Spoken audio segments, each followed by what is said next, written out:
আসসালামু আলাইকুম ওয়া রাহমাতুল্লাহি ওয়া বারাকাতুহু। যে যেখান থেকে ভিডিওটি দেখতেছেন সবাইকে জানাই মনের অন্তঃস্থল থেকে ভালোবাসা ও অভিনন্দন।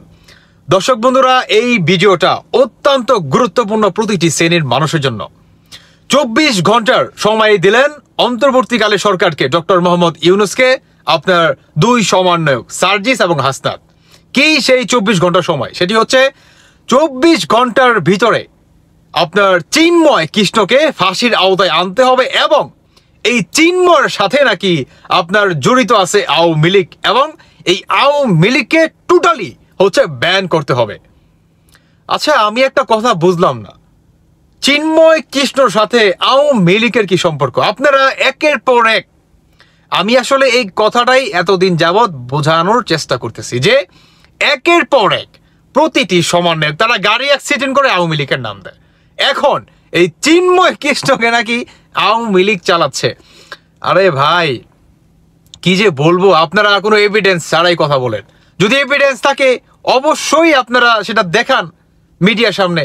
শুধু চামড়ার মুখ দিয়ে বলতেছেন আর মিডিয়ারও হচ্ছে আপনাদের পিছে পিছে মনে করেন ঘুরতেছে। ব্যাপার কি বলেন? আপনারা গাড়ি অ্যাক্সিডেন্ট করলেন, সেটা নাকি আওয়ামী লীগ করছে। আবার কি বলে, কিছুদিন আগে ওই কাজ করছে, সেটাও নাকি আওয়ামী লীগ করছে। আবার সাংবাদিক ইলিয়াস ভাই একটাই করলো, সেটাও নাকি আওয়ামী লীগ করছে। আরে ভাই, আপনারা তো শক্ত কোনো এভিডেন্সই দেখাইতে পারতেছেন না। হ্যাঁ, এতে করে কি হয়? বাংলাদেশের বর্তমান যে অবস্থা, যে নাজাহেল অবস্থা, এতে করে কমবে তো দূরে থাক, আরো বাড়বে। এটার দায়ভার কে নিবে? বাংলাদেশটা আস্তে আস্তে একটা গৃহযুদ্ধের দিকে চলে যাচ্ছে। আপনি কল্পনা করতে পারতেছেন? হ্যাঁ, আজকে ভারত স্পষ্ট ভাষায় বলতেছে যে চিন্ময় কৃষ্ণ যদি কিছু হয় তাহলে আমরা আর কোনো আলটিমেট বা আর কোনো সময় বা আর কোনো হুঁশিয়ারি আমরা বাংলাদেশের সরকারকে বা বাংলাদেশের জনগণকে আমরা দিব না। আমরা ডিরেক্ট আমরা এটা নিয়ে আমরাই করব, স্টেপ নিব। তখন কি আপনি কুল কিনারা খুঁজে পাবেন? তখন এত এত মানুষের কি হবে বলেন? হ্যাঁ বলেন আপনি। আজকে আপনারা বলতেছেন যে সবকিছুর পিছনে আওয়ামী লীগ, সবকিছুর পিছনে আওয়ামী লীগ। ওকে ফাইন, তাহলে কাজ করেন, আপনারা প্রমাণ দেন।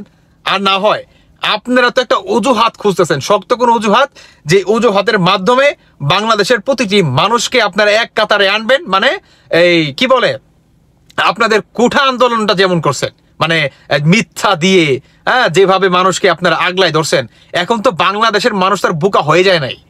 এখন কি আপনাদের আন্দোলনে বাংলাদেশের মানুষ আসে না? কারণ আপনাদের ওই আন্দোলনের পিছনে ছিল কি শেখ হাসিনার পতন, এবং সেই পতন ঘটাইয়া সেই সরকারে চেয়ারে বসবেন আপনারা। আপনারা ছিলেন কোঠা না মেধা। আপনারা এখন কোন কোঠার মাধ্যমে সরকার হয়েছেন গেল?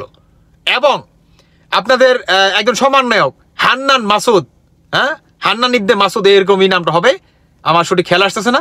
তিনি স্পষ্ট ভাষায় বলছে যে আমাদের প্ল্যান ছিল শেখ হাসিনাকে পতন করা, আমরা পতন করছি। যদি বাই এনি চান্স জুলাই মাসে কিংবা আগস্ট মাসে যদি কোনোভাবে শেখ হাসিনা আমাদের দাবিগুলো মেনে নিত, তাহলে কোনো না কোনোভাবে আমরা আদার্স অন্য কোনো একটা পদক্ষেপ নিয়ে বাংলাদেশের প্রতিটি শ্রেণীর মানুষকে আমরা এক কাতারে জড়ো করার চেষ্টা করতাম। আমাদের প্ল্যান ছিল এটা যে শেখ হাসিনার পতন ঘটাবো, দেন আমরা দেশ চালাবো। হ্যাঁ, তা কোথায় ছিল তোমাদেরই বলো? হ্যাঁ, এখন কিছুদিন আগে তোমরা গাড়ি অ্যাক্সিডেন্ট করো, সেখানে আওয়ামী লীগের নাম দাও।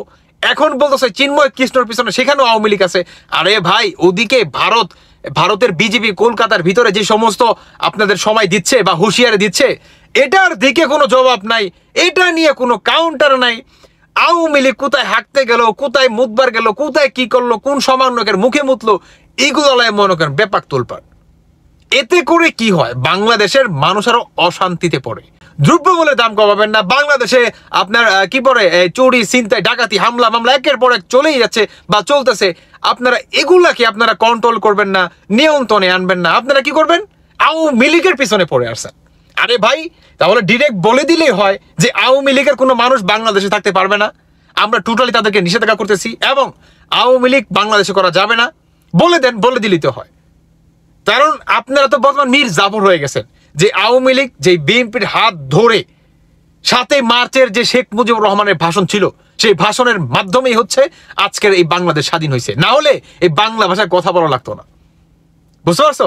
আজকে তোমরা সেই আওয়ামী লীগকে হচ্ছে নিষেধাজ্ঞা করতে, পরে কি বলে তোমাদের মিথ্যাচার, মিথ্যাবাদী তোমরা বলেই যাচ্ছ, করেই যাচ্ছ একের পরে। আরে ভাই থামো, দেশটাকে শান্তি দাও। কেমন এই চিন্ময় কৃষ্ণকে তোমরা 24 ঘন্টা আলটিমেট সময় দিলা যে 24 ঘন্টার ভিতরে তোমাদের দাবি মানতে হবে, না হলে আমরা এটা সেটা অনেক কিছু করে ফেলবো।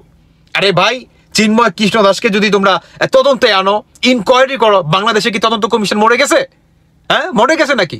তোমরা মুখটা দিয়া তোমরা যা কইবা সেটাই মনে করো সরকারকে মানতে হবে, এবং সেটা সরকার মানতাছেও।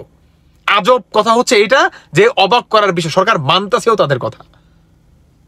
আজকে যদি এটা যদি সঠিকভাবে তদন্ত করা না হয় এবং এই চিন্ময় কৃষ্ণ দেশ বিরোধিতা বা এর মামলার সাথে যদি তিনি যদি জড়িত থাকে, তাহলে অবশ্যই তাকে সাজা পেতে হবে। কিন্তু বাই এনি চান্স আপনারা এটাকে তদন্ত করবেন না, তদন্ত কমিশনকে এটা খতিয়ে দেখার চেষ্টা করবেন না, কিন্তু আপনারা ডিরেক্ট 24 ঘন্টার ভিতরে তাকে ফাঁসি দিয়ে দিবেন।